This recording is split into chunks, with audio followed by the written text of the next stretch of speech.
हमारे देश की समृद्ध सांस्कृतिक विरासत हमारी पहचान है। हफ्ते दर हफ्ते हमारी कोशिश होती है कि आपको भारतीय कला संस्कृति के रंगों से सराबोर कर सके। आपकी मुलाकात उन कला साधकों से करा सकें जो अपना पूरा जीवन समर्पित कर देते हैं हमारे देश की कलाओं के संरक्षण के लिए। नमस्कार, मैं हूं जया सिन्हा और रंग तरंग के इस खास अंक में आप सभी का बहुत स्वागत है। आज बात होगी सारे जहां शास्त्रीय नृत्य उत्सव की, तो वहीं बात होगी कैनवस के रंगों की। बात होगी उन कलाकारों की जो अपनी प्रतिभा के जरिए, रंगों के जरिए, कला के विभिन्न माध्यमों से अपनी पूरी जीवन यात्रा कैनवस पर उतार देते हैं। तो देर कैसी, शुरुआत करते हैं रंग तरंग की। और आइए अब आपको लिए चलते हैं एक बेहद खास शाम में जो समर्पित रही भारतीय शास्त्रीय नृत्य को। सारे जहां से अच्छा शास्त्रीय नृत्य उत्सव जिसका आयोजन हुआ राजधानी दिल्ली में। खास बात ये थी कि यहाँ पर एक ही मंच पर हमारे देश के दिग्गज कलाकार यानी कि डांस गुरुज और उनके शिष्य एक साथ नजर आए। साथ ही कलाकारों ने अपनी कला और प्रतिभा के जरिए हमारे देश के आज़ादी के नायकों को श्रद्धांजलि अर्पित की।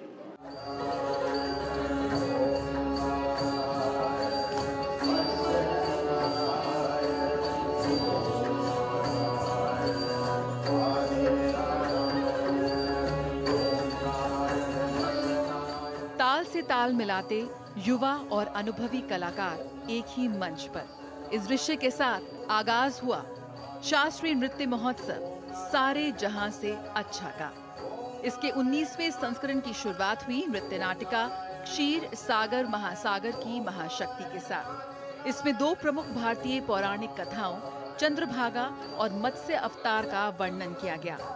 कलात्मक निदेशक गुरु रंजना गौहर द्वारा प्रस्तुत नृत्य नाटिका इन प्राचीन कहानियों की स्थायी प्रासंगिकता और समय के चक्र में महासागर की भूमिका पर प्रकाश डालती हुई नजर आई।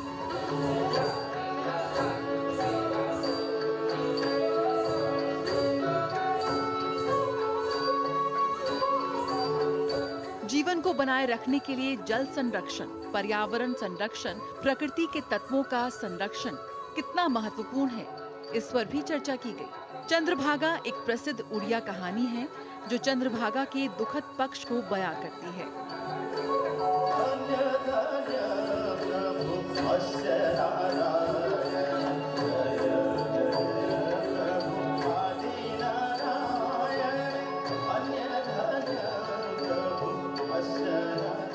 तो वहीं मत्स्य अवतार में भगवान विष्णु का पहला अवतार दिखाया गया जिसमें वे मछली के रूप में वेदों की रक्षा करने के लिए दानव हयग्रीव द्वारा चुराए गए वेदों को पुनः प्राप्त करते हैं।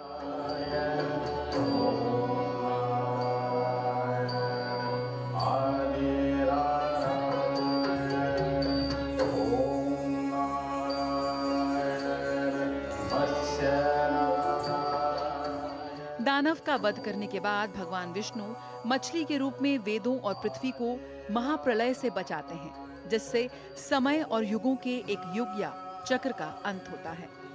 इस महोत्सव के द्वारा स्थापित नर्तकों और उनके शिष्यों ने देश के शहीदों और गुमनाम नायकों को श्रद्धांजलि अर्पित की।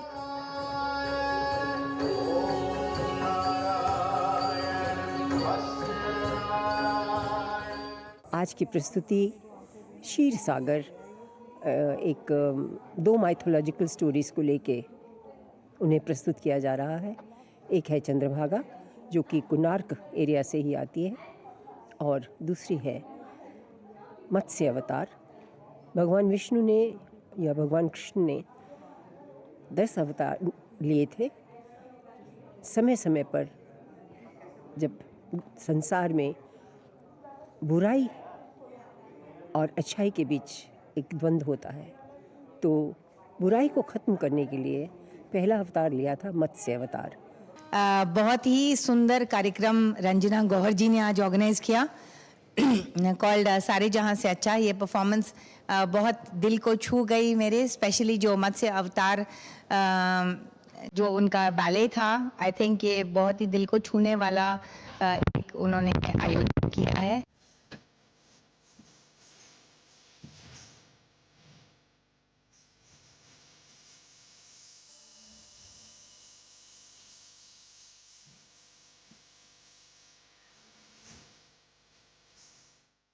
सारे जहां से अच्छा नृत्य महोत्सव के दूसरे दिन विभिन्न नृत्य शैलियों का प्रदर्शन किया गया। प्रसिद्ध नृत्य गुरुओं के वरिष्ठ शिष्यों द्वारा भारत देश के विभिन्न शास्त्रीय नृत्यों की प्रस्तुति दी गई।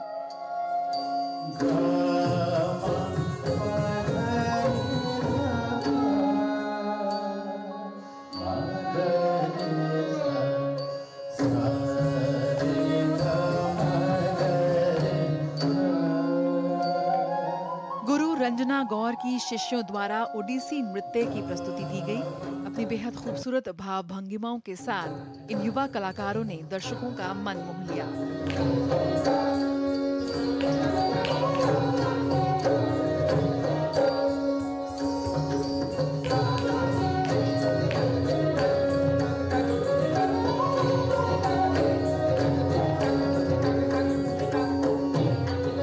संगीत नाटक अकादमी अवार्डी और एसएनए के अध्यक्ष डॉक्टर संध्या पुरेचा की शिष्यों द्वारा भरतनाट्यम नृत्य की प्रस्तुति दी गई।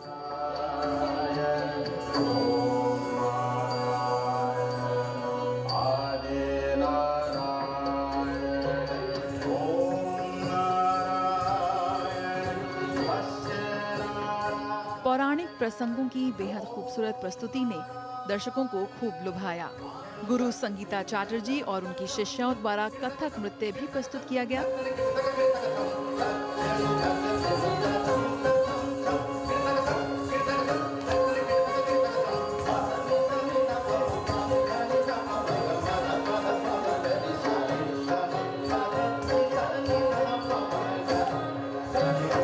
अनबाउंड बीट्स ऑफ इंडिया उभरते और इन युवा कलाकारों ने अपनी प्रतिभा से सभी को प्रभावित किया।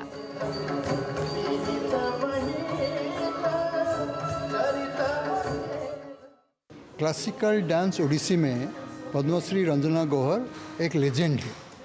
ये सारा जहाँ से अच्छा जो है ये ओडिसी नृत्य नहीं, जो हमारा यंग गर्ल्स हैं, यंग स्टूडेंट्स हैं, उनको बहुत प्रमोट करते हैं। It feels wonderful that she's continuing it for such a long time, almost 2 decades. एक फेस्टिवल चलाना आसानी नहीं है और रंजना और उनके एकेडमी उत्सव जो यंग डांसर्स को इतने प्रोत्साहित करते हैं, इट फील्स वंडरफुल। विश्व नृत्य दिवस का जश्न मनाते हुए विभिन्न शास्त्रीय नृत्यों का मंचन दर्शकों के लिए एक बेहद यादगार अवसर रहा।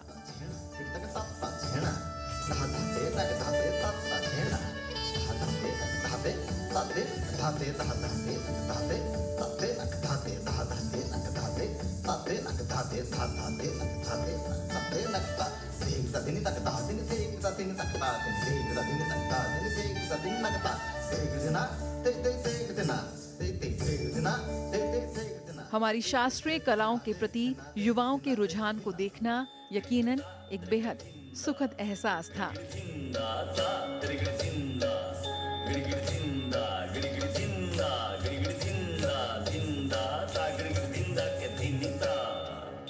गुरु श्याम सिंह और उनकी शिष्यों द्वारा मणिपुरी नृत्य प्रस्तुत किया गया। पूर्वोत्तर भारत की बेहद समृद्ध सांस्कृतिक विरासत को प्रदर्शित करते मणिपुरी नृत्य द्वारा युवा कलाकारों ने समा ही बांध दिया।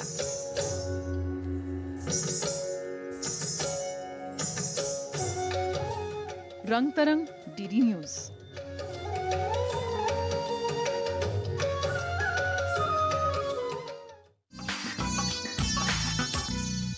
हाथ में मोबाइल फोन और बन गए हम फोटोग्राफर। कितना आसान हो गया है ना अपनी ज़िंदगी के हर पल को कैमरे में कैद कर लेना और उसे हमेशा के लिए अपने दिल में छुपा लेना। तकनीक ने फोटोग्राफी जैसी कला का स्वरूप पूरी तरह से बदल दिया है। 19 अगस्त को वर्ल्ड फोटोग्राफी डे मनाया गया और एक कोशिश की गई कि फोटोग्राफी से जुड़े विभिन्न तकनीक, विभिन्न विषयों पर चर्चा की जाए, लोगों को जागरूक किया जाए। तो अगर आप एक एमेच्योर फोटोग्राफर और बनना चाहते हैं एक प्रोफेशनल फोटोग्राफर, तो देखिए हमारी अगली खास पेशकश। कहते हैं कि तस्वीरें हालात बयां करती हैं। मानव के इतिहास के साथ ही चित्रकारी का भी उद्भव हो गया था, लेकिन फोटोग्राफी के आविष्कार से पहले दुनिया में चित्रकार जो तस्वीरें बनाते थे, अक्सर ये तस्वीरें चित्रकार का तस्वुर होती थी, जिसमें सजीवता के स्थान पर रचनात्मकता ज्यादा होती थी। फोटोग्राफी ने न सिर्फ हमें सजीव तस्वीरों को दिखाया, बल्कि इसने हमारा दुनिया को देखने का पूरा नजरिया भी बदल दिया। यूं कहा जाए कि आधुनिक दुनिया में फोटोग्राफी के आविष्कार का वही स्थान है जो मानव सभ्यता में पहिए के आविष्कार का है, तो ये गलत नहीं होगा। अभी देखो फोटोग्राफी में बहुत बड़ा डेवलपमेंट हुआ है और डेवलपमेंट के साथ साथ जैसे सब कुछ को विकास होता रहते, हर एक काम का भी विकास होते रहते, सब अच्छा प्रोग्रेस भी होते रहते, सबको नया रास्ता भी मिलते रहते। पहली बार 19 अगस्त 2010 को विश्व फोटोग्राफी दिवस मनाया गया था। इस आयोजन ने पहला आधिकारिक विश्व फोटोग्राफी दिवस चिन्हित किया। दुनिया की पहली तस्वीर डागुएरियो टाइप प्रक्रिया से तैयार की गई थी। डागुएरियो टाइप प्रक्रिया को सन 1837 में फ्रांसीसी लुइस डागुएरे और जोसेफ नाइसफोर्ड निप्स द्वारा विकसित किया गया था। 9 जनवरी 1839 को फ्रेंच एकेडमी ऑफ साइंसेज ने डागुएरियो टाइप प्रक्रिया की घोषणा की थी। 19 अगस्त को फ्रांस की सरकार ने पेटेंट खरीदा और आविष्कार को दुनिया के लिए मुफ्त उपहार के रूप में घोषित किया। दुनिया की पहली तस्वीर नाइसफोर्ड निप्स ने कागज के एक टुकड़े पर सिल्वर क्लोराइड कोटिंग का उपयोग करके बनाई थी। हालांकि तस्वीर अंततः पूरी तरह से काली हो गई, क्योंकि उन्हें तस्वीर को संरक्षित करने के लिए कागज से सिल्वर क्लोराइड हटाने का कोई तरीका नहीं पता था। तब एक रसायन वैज्ञानिक जोसेफ हर्शेल ने सोडियम थायोसल्फेट की मदद से डार्क रूम की तस्वीरों को रोशनी में सुरक्षित रखने का तरीका इजाद किया था। फोटोग्राफी डार्क रूम में इन्वेंट हो चुकी थी, लेकिन जैसे ही उसे रोशनी में लेके आते थे वो पिक्चर काली हो जाती थी। ये केमिकल जो बिल्कुल मिश्री जैसा लगता है, sodium thiosulphate, popularly known as hypo, इस केमिकल में जब आखिरी बार पिक्चर डेवलप होने के बाद इसके पानी में डाला जाता था, पिक्चर स्टेबल हो गई। इस केमिकल के बारे में जिसने हमें बताया वो शख्स बिल्कुल गुमनाम है, उसका नाम है सर जॉन हर्शल। समय के साथ फोटोग्राफी में सुधार हुआ है। कई लोगों के लिए यह एक शगल से एक पूर्ण करियर में बदल गया है। फोटोग्राफी ने इतिहास और महत्वपूर्ण घटनाओं को दस्तावेजित करने का भी काम किया है। निजी पलों और कहानियों को फिल्म में कैद करके हम अपने जीवन और अपनी दुनिया का एक विजुअल रिकॉर्ड बना रहे हैं। फोटोग्राफी के लिए सिर्फ धैर्य की ज़रूरत है। अगर आपके अंदर धैर्य है, पेशेंस है, तो आप उस पल को ज़रूर कैप्चर करोगे जो आपने सोचा था होने से पहले। दूसरा, मैं एक आपको और ये बात बताना चाहता हूँ कि दिल खोल के फोटोग्राफी करिए, खुशी मन से फोटोग्राफी करिए, अच्छे लोगों के साथ अच्छे लोगों का काम देखिए, पर जिसका भी आप काम देख रहे हैं उसको फॉलो करने की ज़रूरत है। फोटोग्राफी का हमारे जीवन में बहुत विशेष महत्व है। जिंदगी के अनगिनत लम्हों को खास याद बनाती है तस्वीरें, क्योंकि तस्वीरें कभी बदलती नहीं है। हमारे वर्तमान माहौल में फोटोग्राफी पहले से कहीं ज्यादा महत्वपूर्ण है। यह हमें यादों को कैद करने और संरक्षित करने, दूसरों से जुड़ने और इतिहास को दस्तावेजित करने में मदद कर रही है। Bureau report, DD news. भारतीय जायके का, भारतीय खाने का स्वाद तो पूरे विश्व में मशहूर है। आप कहीं भी चले जाइए, आपको भारतीय व्यंजनों के कदरदान हर जगह मिल जाएंगे। इसी कड़ी में आइए आपको ले चलते हैं थाईलैंड। भारत और थाईलैंड के बेहद मजबूत संबंध है और संस्कृति भी इसका अहम हिस्सा है। भारतीय खाना भी थाईलैंड में बेहद मशहूर है। इसी कड़ी में हमारी संवाददाता मेघना देव ने बात की भारतीय मूल की मिशेलिन स्टार शेफ गरिमा अरोड़ा से और जाना किस तरह से भारतीय व्यंजन, भारतीय खाना थाईलैंड में धूम मचा रहा है। हमारे साथ मिशेलिन स्टार शेफ गरिमा अरोड़ा मौजूद हैं। हम बैंकॉक में उनके रेस्टोरेंट गा में हैं, जहां पर भारतीय खाना परोसा जाता है। जो मेहमान यहां आते हैं भारतीय व्यंजनों का स्वाद चखने के लिए, उनसे बात करेंगे और जानेंगे कि थाईलैंड और भारत कुजीन के मामले में किस तरीके से एक साझा संस्कृति को सामने रखते हैं, क्या कनेक्ट है। देखिए, दोनों देशों में, यहाँ के खाने में, यहाँ के लोगों में, यहाँ के कल्चर में, हमारी माइथोलॉजी में बहुत कनेक्ट है। और ये जो कनेक्शन है इसके बारे में मुझे खुद नहीं पता था जब तक मैं बैंकॉक नहीं आई। और जब मैंने अपना रेस्टोरेंट यहाँ खोलने का फैसला किया तो आई थॉट इससे अच्छी कोई जगह नहीं हो सकती। तो यहाँ किस तरीके का खाना लोग पसंद करते हैं जो भारतीय खाने से मिलता जुलता हो? देखिए, दोनों देशों के खाने में स्पाइसेस या मसाले यूज़ होते हैं। हमारे यहाँ पे जैसे हल्दी यूज़ होती है, लाल मिर्च यूज़ होती है, पर हम उसे सुखा के इस्तेमाल करते हैं। पर थाई क्विजीन में ये फ्रेश इस्तेमाल होता है। चिलीज़ भी फ्रेश इस्तेमाल होती हैं, ट्यूमरिक, हर्ब्स, ये सारी चीज़ें फ्रेश होती हैं, हम ड्राई करके यूज़ करते हैं। थाईलैंड में एक चीज़ बोली जाती है, सेम बट डिफरेंट, मतलब एक ही जैसा ही है पर अलग है। बेसिकली दोनों का, हमने हिंदुस्तान का खाना और थाईलैंड के खाने में यही है, सेम है बट थोड़ा डिफरेंट है। सो आई थिंक ये सब चीज़ों की वजह से बैंकॉक एक बहुत अट्रैक्टिव डेस्टिनेशन बन गया है शेफ्स के लिए। ऑफ लेट अगर पिछले कुछ सालों की खासकर बात करें तो कई जगहों पे भारतीय खाने को काफ़ी सेलिब्रेट किया जा रहा है, किस नज़रिए से इसको देखती हैं? आई थिंक भारतीय खाने को लोग, असली भारतीय खाने को लोग आज जानना शुरू किया है, और आज एक्चुअली पहली बार उसे टेस्ट किया जा रहा है। इससे पहले आई थिंक जो भारतीय खाने के नाम पे हम रेस्टोरेंट्स में देते आ रहे थे, वो भारतीय नहीं था। आई थिंक कहीं उसमें एक कॉलोनियल पास्ट था, कहीं उसमें कॉलोनियल इन्फ्लुएंस था, पर अब वो हट के लोग अपने रीजनल खाने को बढ़ावा दे रहे हैं, शेफ्स अपने रीजनल क्विजीन को चैम्पियन कर रहे हैं। सो जब हम अपने खुद के कल्चर पे प्राइड लेना शुरू करते हैं, उसको पहचानना शुरू करते हैं, उसके साथ आगे बढ़ना शुरू करते हैं, पूरी दुनिया भी ऑब्वियसली साथ में उसे रिकग्नाइज करेगी। बिल्कुल, बहुत बहुत धन्यवाद गरिमा जी हमसे बात करने के लिए। और आइए अब आपको दिखाते हैं एक खास प्रदर्शनी बियॉन्ड द फेस की एक छोटी सी झलक। कहते हैं ना, हर चेहरे के पीछे छुपा है एक राज। First impression is the last impression. क्या आप भी किसी के चेहरे को देखकर पहली बार ही उसके बारे में राय बना लेते हैं? अगर हाँ, तो ये प्रदर्शनी आपसे पूछती है सवाल। बियॉन्ड द फेस इस प्रदर्शनी में मैं मौजूद हूँ, जहाँ पर चेहरों को इस बेहद खूबसूरती के साथ प्रदर्शित किया गया है। पारितोष सेन, अमिताभा बैनर्जी, सनतकार अल्फोंसो दास, मनु पारेख, माधवी पारेख सरीखे कलाकारों ने इस प्रदर्शनी को सजाया है अपनी प्रतिभा से, अपनी कला से। और क्या सतही खूबसूरती उतनी मायने रखती है, या फिर किसी को जानना और उसके मन को समझना और गहराई से उसके चेहरे को समझना, क्या ये ज़्यादा महत्वपूर्ण है? ये प्रदर्शनी यही संदेश देती आपको नज़र आती है।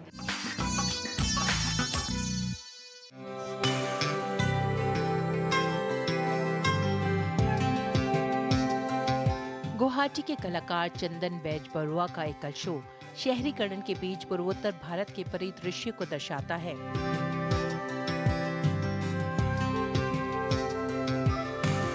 राजधानी दिल्ली के त्रिवेणी कला संगम में वुडकट प्रिंट मेकिंग के माध्यम का उपयोग करते हुए समकालीन कलाकार चंदन बैज बरुआ द्वारा तैयार की गई वुडकट दुनिया में आपको एक नया एहसास होगा।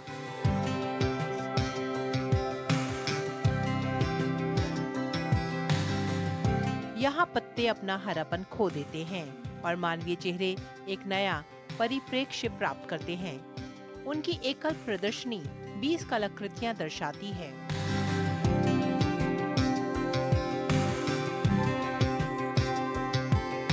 असम का ये कलाकार हर चीज को गहरे रंग में व्यक्त करता है। काला इनके लिए सर्वोच्च रंग है, जिसमें सभी रंग समाहित हैं।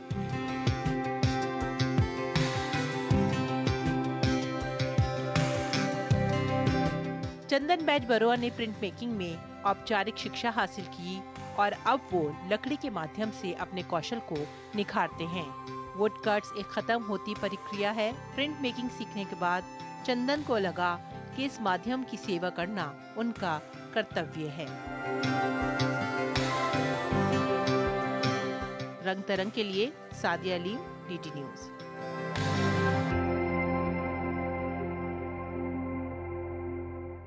भारतीय शास्त्रीय कलाओं में बसी है हमारी देश की आत्मा।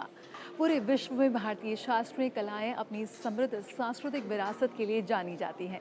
इसी कड़ी में आइए रंग तरंग में देखिए मणिपुरी नृत्य पर हमारी एक खास पेशकश।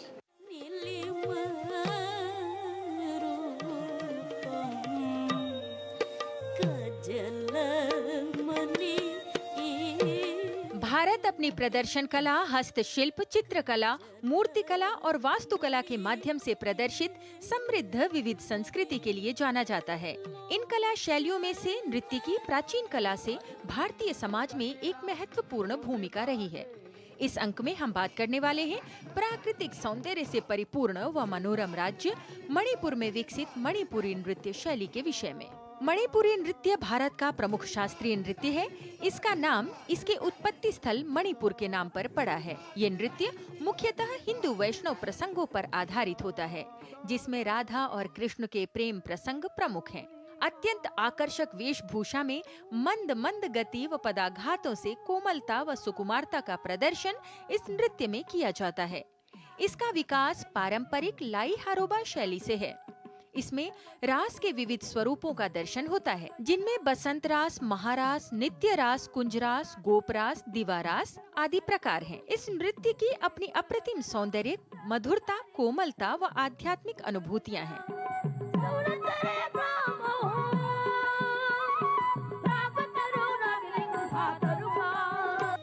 मणिपुर में प्रायः प्रत्येक गांव में कृष्ण मंदिर है, जहां नित्य प्रति लाई हारोबा रास, भांगी परेंग आदि नृत्यों का आयोजन होता है। इस नृत्य के दौरान पैरों में घुंघरू नहीं बांधे जाते तथा पद संचालन एक विशेष व अलग तरीके से होता है। मणिपुरी नृत्य में चाली, तेलना, स्वरमाला, चतुरंग, कीर्ति पद अर्थात प्रबंध आदि विविध चरणों में नृत्य किया जाता है। नृत्य प्रस्तुति में संगीत नृत्य में पुंग यानी मृदंग के समान अवनद्य वाद्य, मंजीरा, बांसुरी, तार वाद्य, पेना आदि की संगति होती है। जयदेव, विद्यापति, चंडीदास, गोविंददास आदि के पद के साथ ही मैथिली, ब्रजभाषा और विशेष रूप से संस्कृत के पदों का भी इस नृत्य में प्रयोग किया जाता है। नृत्य की वेशभूषा अति विशिष्ट व आकर्षक होती है। खूबसूरत जरी की कढ़ाई युक्त फूला फूला लहंगा, ऊपर सिल्क का जैकेट, सिर पर पारदर्शी ओढ़नी व आभूषण, मेहंदी, चंदन आदि से श्रृंगार किया जाता है। पुरुष रेशमी पीताम्बरी धोती, ऊपर अचकन, सिर पर मोर मुकुट धारण कर कृष्ण जैसी सुंदर वेशभूषा व आभूषण धारण करते हैं। मणिपुरी एक धार्मिक नृत्य है जो भगवान का आशीर्वाद पाने के लिए किया जाता है। इस नृत्य में स्त्री और पुरुष एक साथ नाचते हैं। इसके वाद्य यंत्र में खोल यानी एक तरह का नगाड़ा, मंजीरा और बांसुरी मुख्य हैं।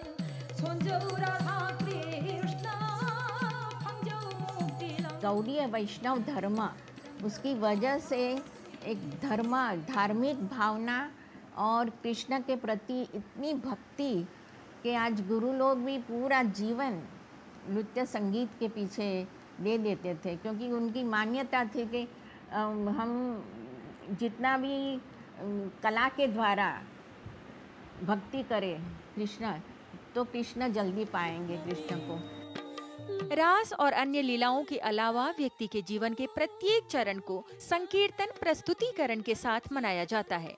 बच्चे के जन्म, उपनयन, विवाह और श्राद्ध, इन सभी अवसरों के लिए मणिपुर में नृत्य और गायन किया जाता है। और जीवन के प्रत्येक चरण की विकास यात्रा में प्रयोग होने वाले मणिपुरी नृत्य के माध्यम से भारतीय संस्कृति को पोषित किया जाता है।